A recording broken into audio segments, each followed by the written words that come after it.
Hey guys, Matt here with Automate. Today we're going to be adding Z-Wave to our Home Assistant server. So, what's Z-Wave? Well, Z-Wave is a wireless mesh network protocol used by all sorts of smart home devices across tons of different brands. Now, I like Z-Wave because it, for one, uses very little energy. Some of these devices are battery powered, and unlike Wi-Fi devices, these devices don't clutter my home network. They work on a different wireless band, so that does mean we're going to need a different kind of device to connect to them. Now that device can be a Z-Wave USB stick or a GPIO module that you can plug directly into your Raspberry Pi. I'm going to be using the AOTech Gen 5 USB stick for Z-Wave. So to get started, let's go to Configuration and then Integrations in our Home Assistant UI. And we're going to add an integration here. Search for Z-Wave, and once you find it, first we're going to need a device path. If you click on this little support link here, it'll take you and show you the two strings you would need if you're using a USB or a GPIO pin. So we're using USB, so we'll just copy this and we'll paste it right here. Now, let's click submit and it should add our integration. Great. Now let's go over to our Raspberry Pi. So here I have my Z-Wave USB stick by AOTech. It's a Gen 5 with Z-Wave Plus. And also I have this older GE Smart Switch with a pass-through and a Z-Wave controlled plug that I'll be testing our Z-Wave network with. So go ahead and grab your Raspberry Pi and power it off.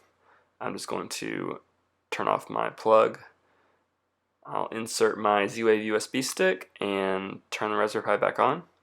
Give it some time to boot up, and now that we have access to our web UI again, we're going to go to Configuration and then Integrations, and we're going to configure our new Z-Wave integration. So here you should see Z-Wave network started. If you don't, there'll be a button to start the network. Go ahead and do that and let it load up. Once everything's loaded, you should be able to click on Nodes and you'll see Node 1. This is going to be your Z-Wave module.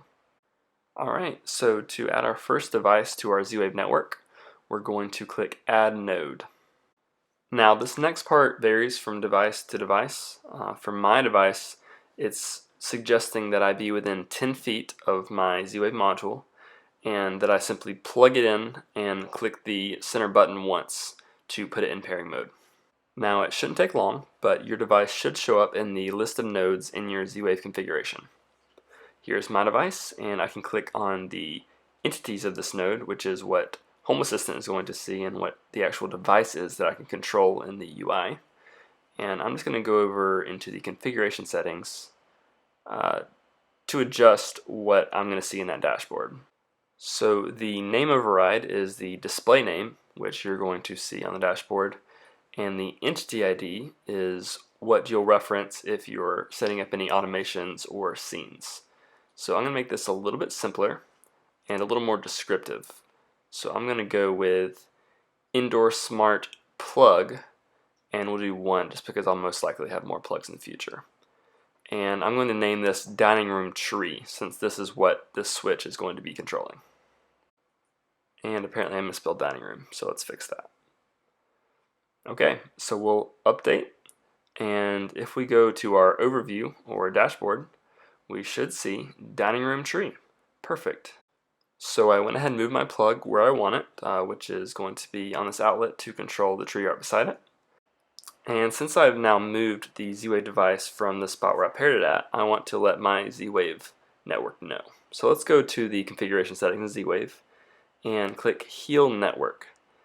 Now this really doesn't matter right now since I only have one Z-Wave device connected, but once I start adding more Z-Wave devices and this mesh network starts building out, it relies on these nodes talking to each other and being neighbors.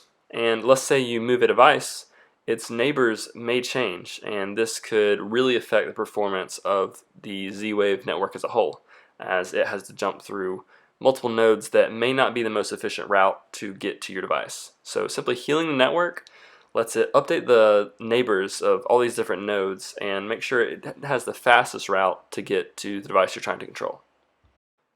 Okay, so we're going to look at our nodes list. We still see our smart switch, so that's great. Now if you run into any issues where your node isn't responding, you can hit this test network here. That's going to go through and double check all your nodes, make sure they're responding, and you can actually look at this log down here to see what the response was for all those nodes. So I'm just going to choose a number of lines and then hit tail, which will add lines as they come in.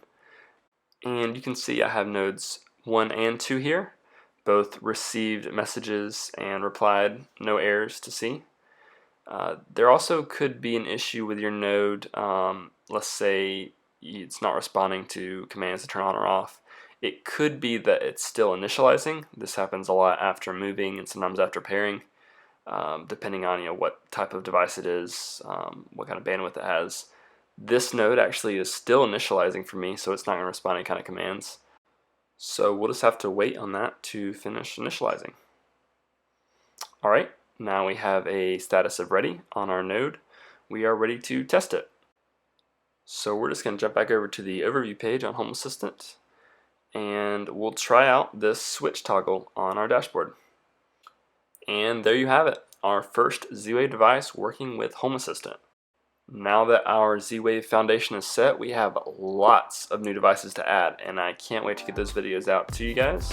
As always, like if this helped you out, subscribe if you want to see some more, and please leave a comment if you have suggestions for maybe some Z-Wave devices you want to see, or if you're running into some issues of your own, I'd be happy to help.